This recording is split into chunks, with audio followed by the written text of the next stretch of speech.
School of Rock is now in session in Iowa, and we're ready to help make musicians. In our patented performance-based program, students learn music in one-on-one lessons, then have band practice in a fun, safe learning environment, all leading up to their big show. Guitar, bass, piano, drums, and vocals, our local professionals teach the skills you need to be a rock star. Come check us out and get a free lesson with no strings attached. Locations in West Des Moines and Marion. Visit schoolofrock.com to learn more and start your musical journey today.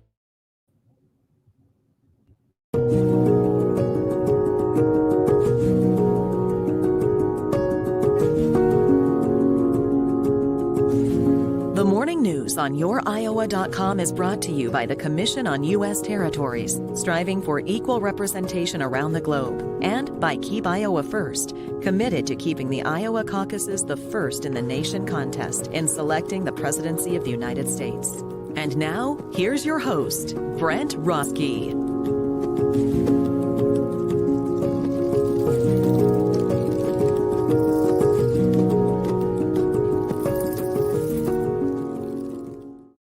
Hello, everybody. It is going to be a fairly beautiful day out there today. Not quite as nice as yesterday. We had 55 and sunshine here in the middle states, but today it should be nice. Go take a walk. Up on the screen, that is Finis Henderson. Boy, Finis is a fantastic performer, singer, writer, impressionist, comedian. He does shows. Well, he certainly was doing shows all over the world, from casinos in Vegas. He was opening for Jay Leno for many years, cruise ships, etc. We're going to play his brand new video. That's a still from it called "One Day." It's a song of hope. It's a very positive song, and we have an interview with Finis that I taped as well. We're going to be showing that in a couple days, but today we're going to show the music video. Very grateful to him. Today's guest, we're going to have the president of the West Des Moines Chamber of Commerce on. Katherine Harrington is going to be on with us today. Very grateful to Katherine. We're going to talk about the big news out of West Des Moines, which is the mayor has decided not to run for re-election, but really we're just going to have a nice little chat about where we call home. I'm looking out the window right now. West Des Moines is just a charming little village in our state, and excited to have the chamber president on. And of course, every Wednesday we have Lisa Marks with Hollywood Smash. We're going to talk about this graphic. This is thanks to Axios. Award show viewers, and you can see Golden Globes are down there. This is over the last 20 years. Ratings for award shows has just, it is cratered, and we will be talking about that. Friday's show I had on Gina Belafonte. Well, did you know that her father, Harry Belafonte, in the photograph right there, had a birthday on March 1st, on Monday? He turned 94 years old. Our best thoughts to Mr. Belafonte. And if you missed Friday's episode with Gina Belafonte there, it is posted now.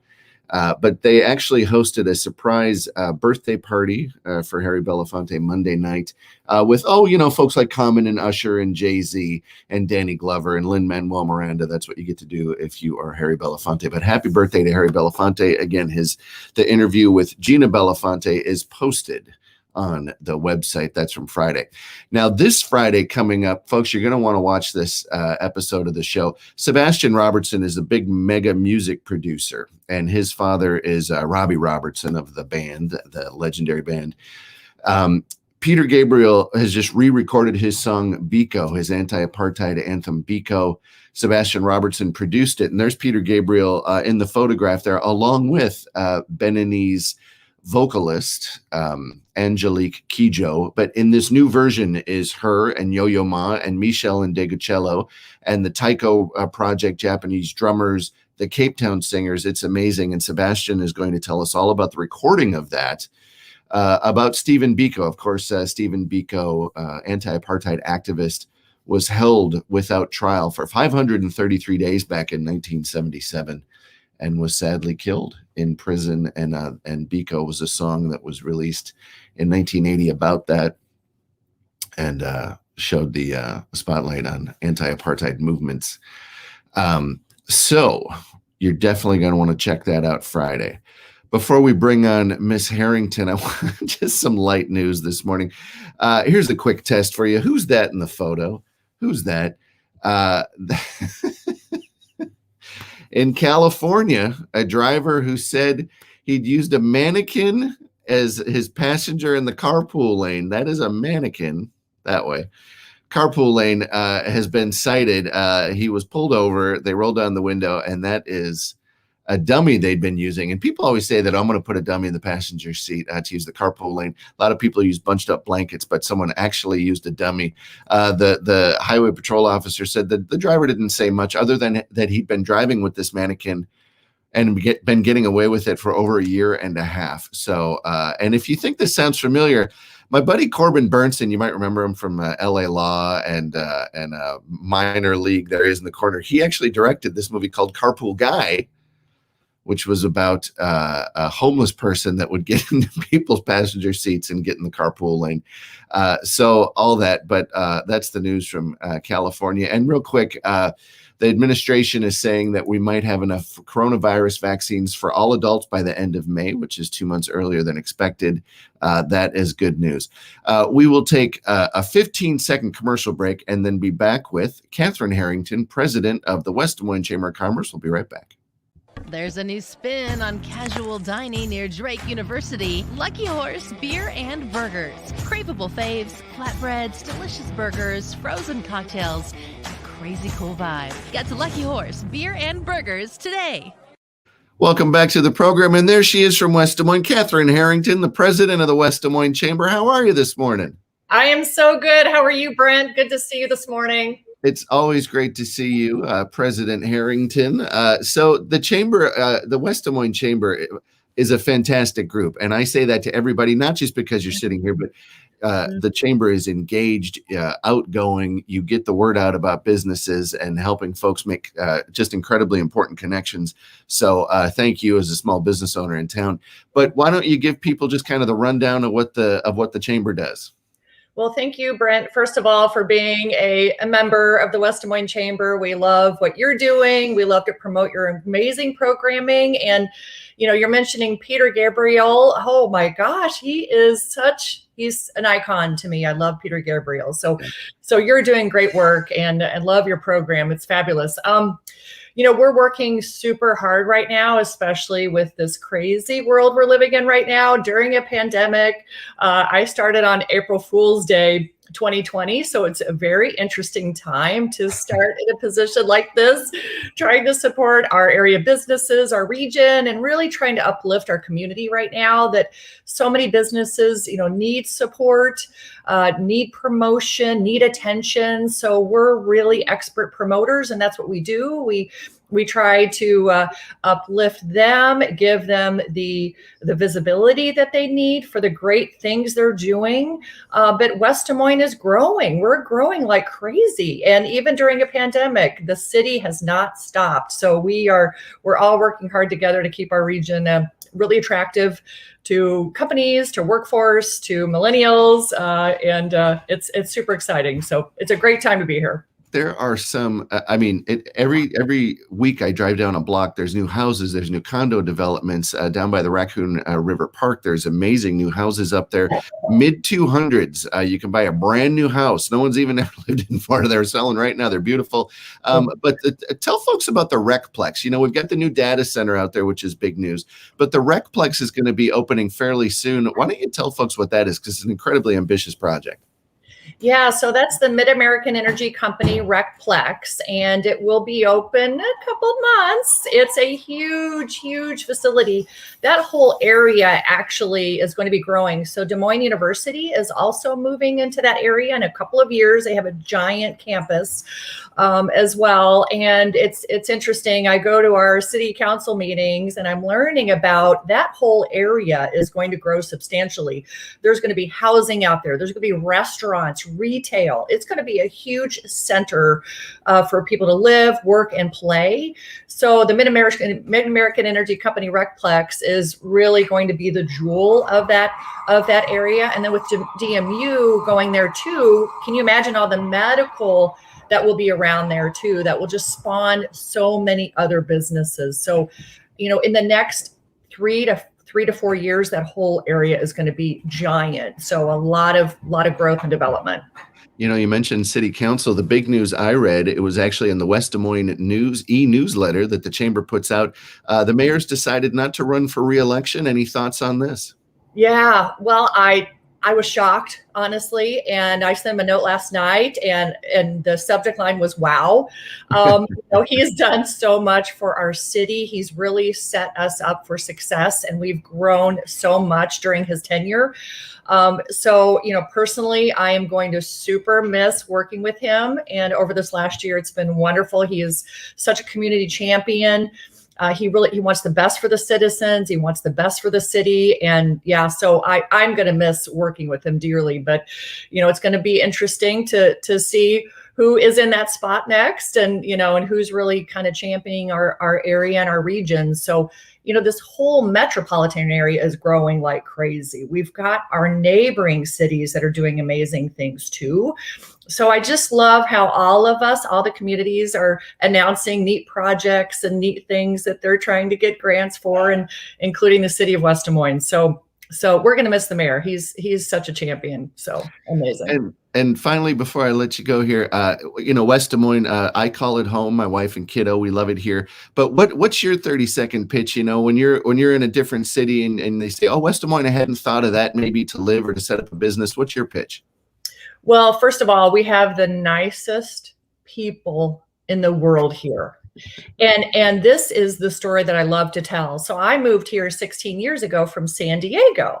And I know you have California roots too. So in San Diego, when I moved from one home to the other home, nobody knocked on my door. Nobody said, "Welcome to the neighborhood," and was just kind of crickets, right?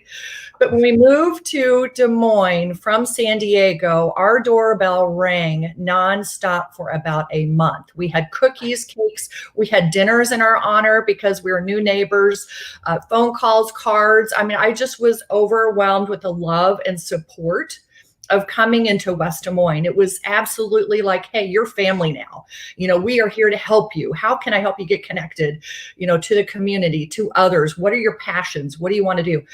It was absolutely incredible. So I will never forget that. And honestly, the people here, there's thousands of other reasons, but number one on my list is the people of West Des Moines are the best. So, well, you have brought that same warmth into the position of a chamber president. So thank you for doing such an amazing job, and thank you for being on the program today.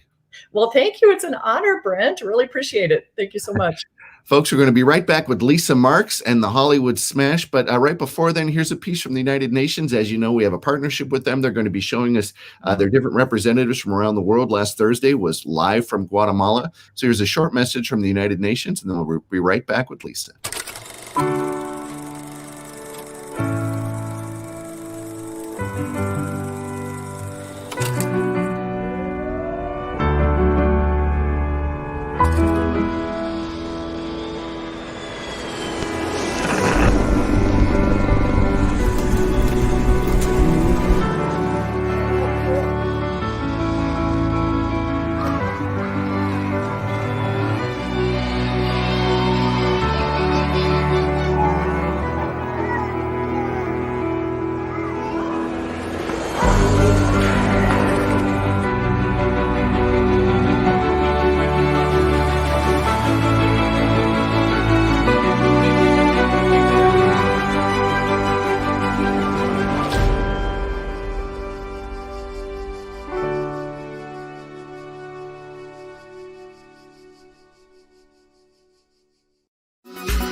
Folks, it's Wednesday. Welcome to the Hollywood Smash, and there she is all the way from Leon C. Lisa Marks, hello.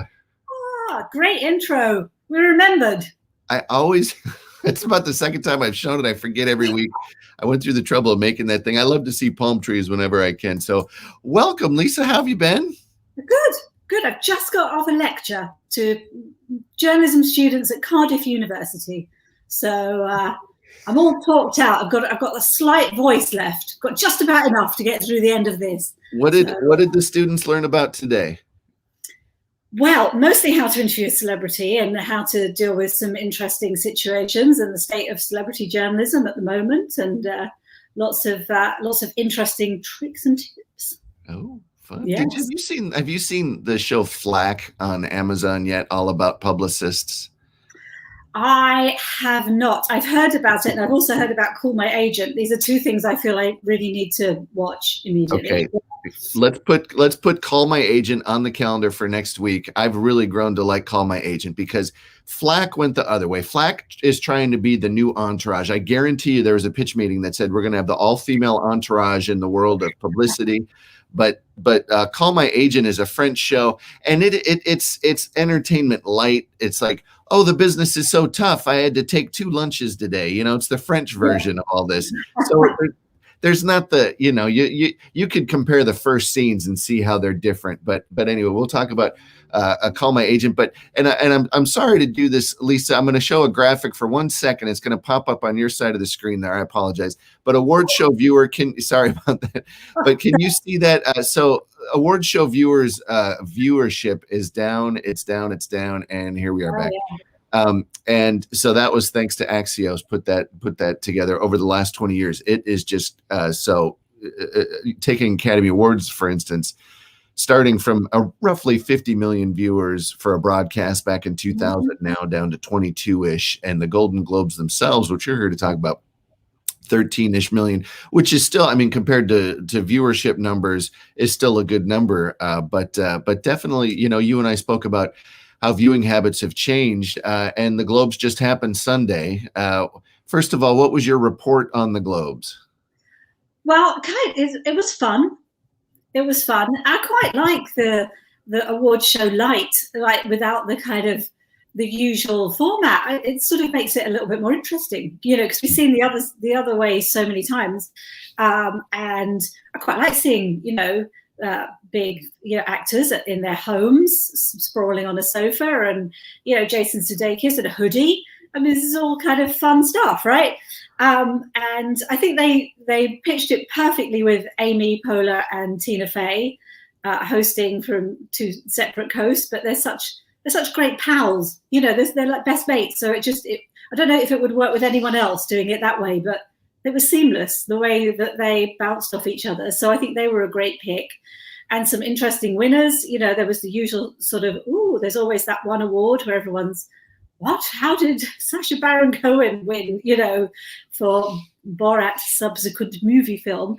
And interesting. I was happy that Chloe Chow won for Nomadland. Thought that was a great pick. And do you know what? That is only the second woman director to have won that Golden Globe for Best Director since Barbara Streisand in 1983 for Yentl.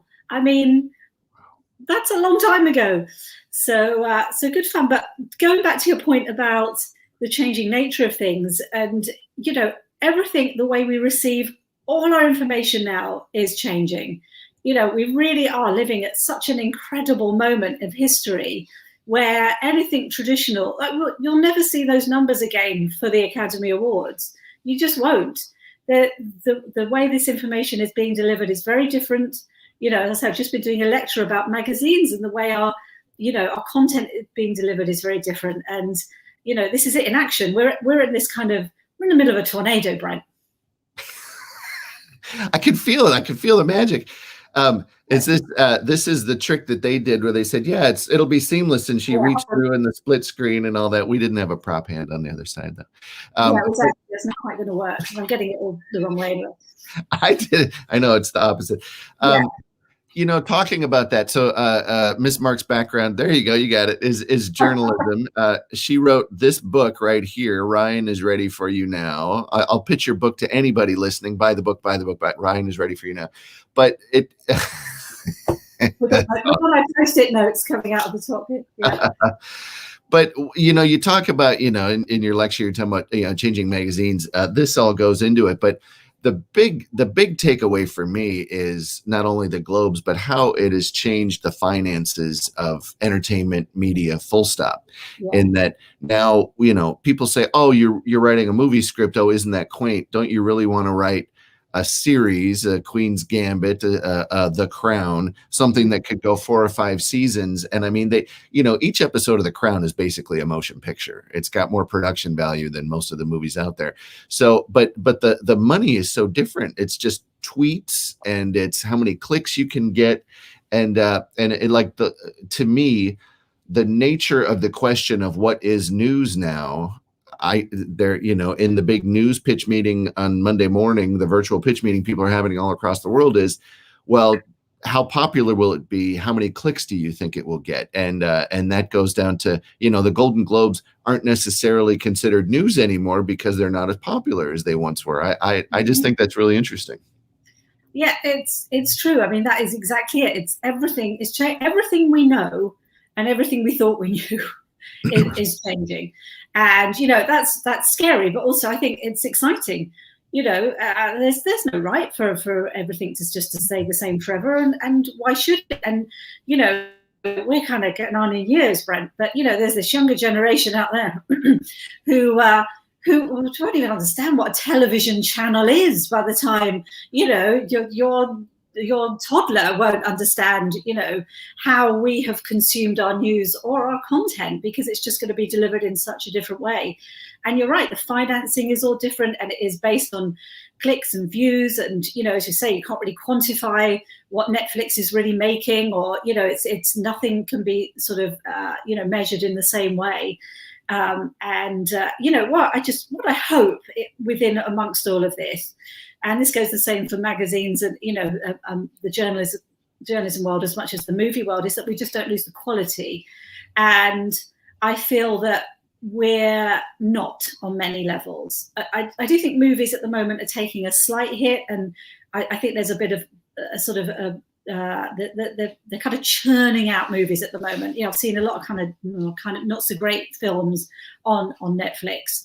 It's almost like tick this box. I still hope we get the quality, but as for the TV shows, they're pretty amazing. The stuff that we're watching now. It is interesting, isn't it? The TV, I think on Netflix, their original series are, but the movies, it always kind of feels like, oh, maybe this is why it was passed, because it didn't have these elements. I'm always interested about that. And something you and I mentioned before is, it's a Netflix top 10. Well, what does that mean? If you've got 40 million subscribers, I think they're at that number could be a bit off. But if you put stuff on the front page, it's going to get watched more. So if they've got $100 million in a project, they put it on the front page. Oh, miraculously, everybody watched it. But if you have a title tucked down in, if you go to Amazon Prime right now, my movie Courting Des Moines is not one of the top 10 films watched on Amazon because it's tucked down. You got to know it's there. You got to search. Yeah. So in fact, we're doing the marketing for Amazon Prime and Netflix films. They have a lot of titles that are the same way, that if you know it's there, they just become exactly like YouTube is for this show. If someone knows it's here, they can come look for it. But they're, so I usually have a bone to pick with that. Oh, we're a Netflix top 10. Well, that's because they decided to put you on the front page and in their outreach and that sort of thing. So, but the Golden Globe. So folks, we're actually going to be showing you next week an interview with my buddy Sally Kirkland. She won a Golden Globe for her leading role in the movie Anna. But we're going to chat with her about, and what's interesting, the hustle is real. She went to the Cannes Film Festival, and this is back in the day. She got Rex Reed in the elevator. You've got to come see my film, and basically made him come. And then he wrote the first review, and she tells the whole story about taking out a loan to buy the ads. It's an incredible story. But now the version of that is, everyone's trying to do as many Zoom interviews as they can, as many, junkets as possible. How have you seen the promotion of films, not just pandemic, but now, as opposed to, when you were writing your awesome book and it was more still traditional kind of junkets? Yeah. I mean, people have got to be a bit clever, with trying to sort of grab your attention these days. So, you'll still get maybe the traditional sort of gift, but not in the same way that you used to. I used to get helium balloons and all sorts of weird stuff sent to me.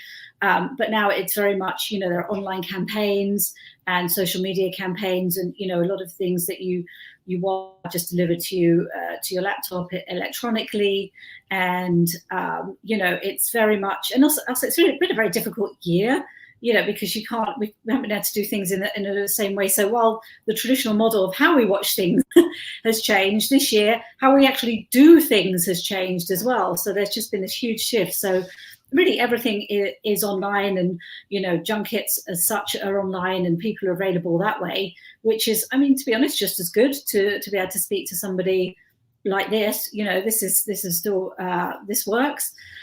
So I don't feel that anyone's lost anything in that way, but I do feel that moving forward, if I was I think podcasts are going to become even more prevalent when it comes to promoting things like this.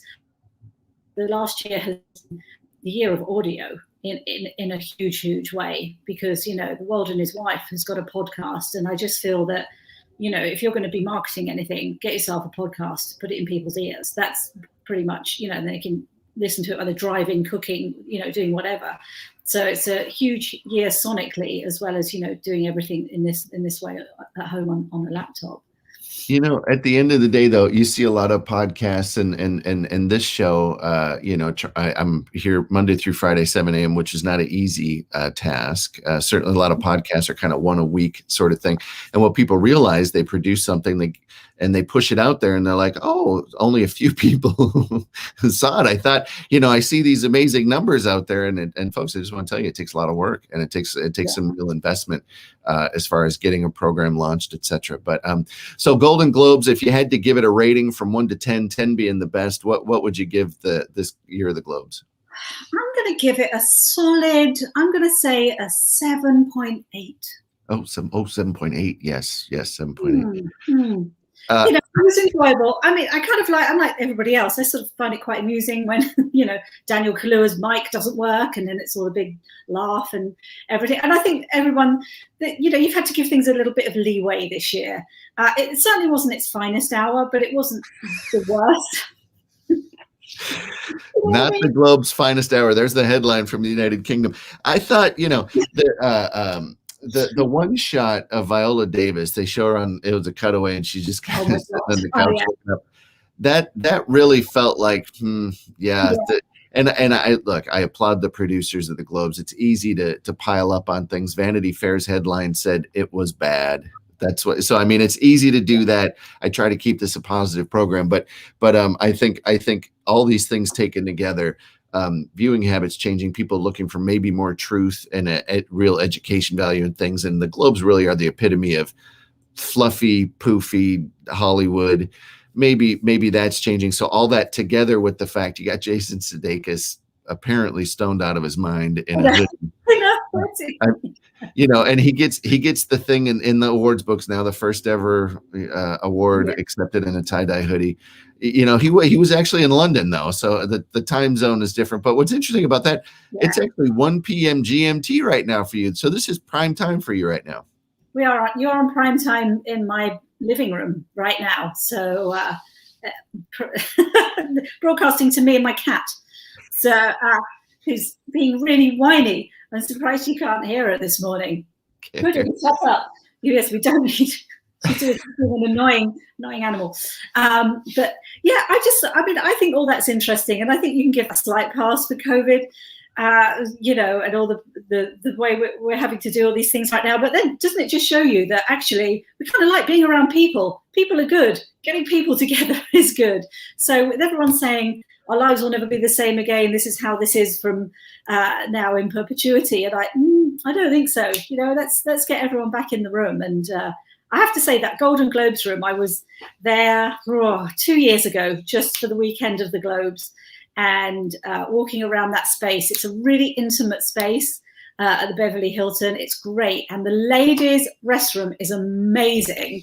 It was designed, I think, by one of Zsa Zsa Gabor's ex-husbands or something like this, something really ridiculous backstory. And it's all pink mirrors, and it's walking inside a flamingo or something, a flamingo glitter ball, and there's mirrors on all sides so that the ladies can see themselves from every angle as they're getting ready to go back out on the stage.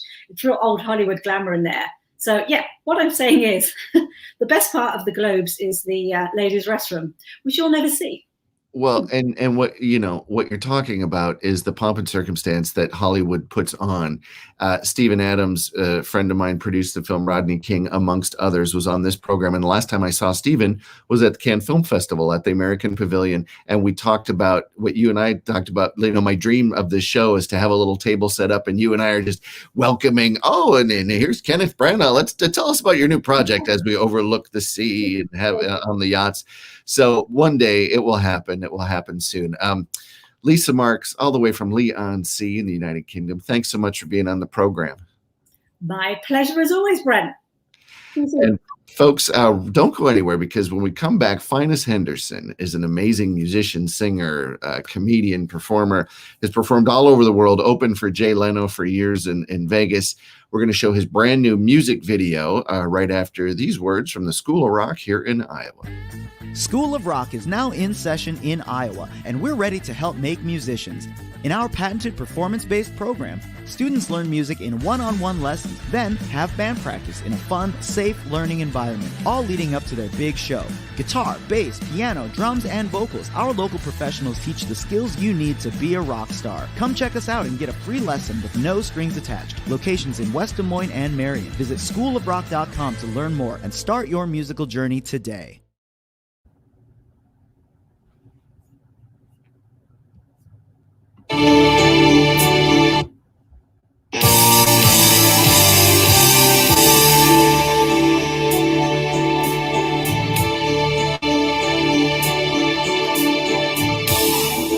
One day I had a dream of a world filled with love. Yes, nothing but pure love. And everyone there believed they were all special ones. They shined like the sun. I heard there's a place filled with love, all sweet love. I know in time we'll make it right one day. That mountain that day. Light a candle that day. We'll sing it that day.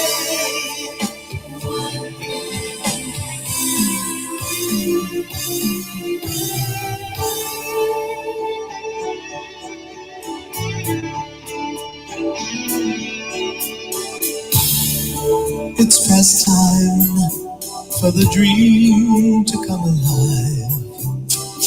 All nations, all people, all races, hand in hand, we'll march on till we win. Got to give it all we have. We'll fight on till the end. This is our time. We'll never quit till that day. We'll reach in that day.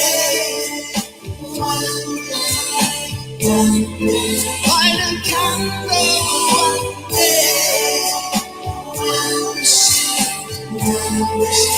We'll sing it that day.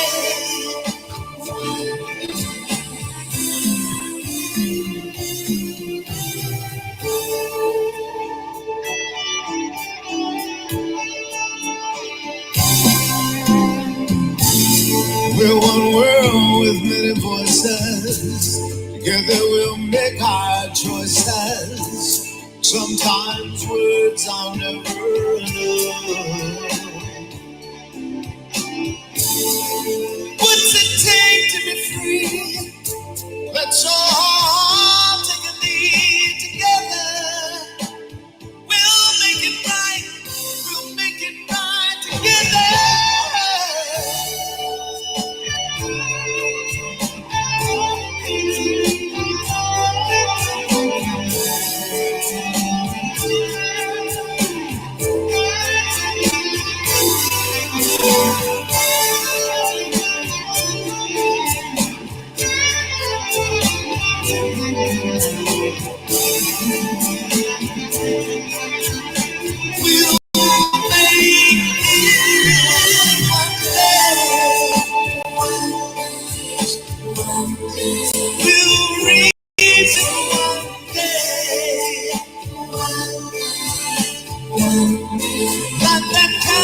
There's a new spin on casual dining near Drake University. Lucky Horse Beer and Burgers. Craveable faves, flatbreads, delicious burgers, frozen cocktails, and a crazy cool vibe. Get to Lucky Horse Beer and Burgers today.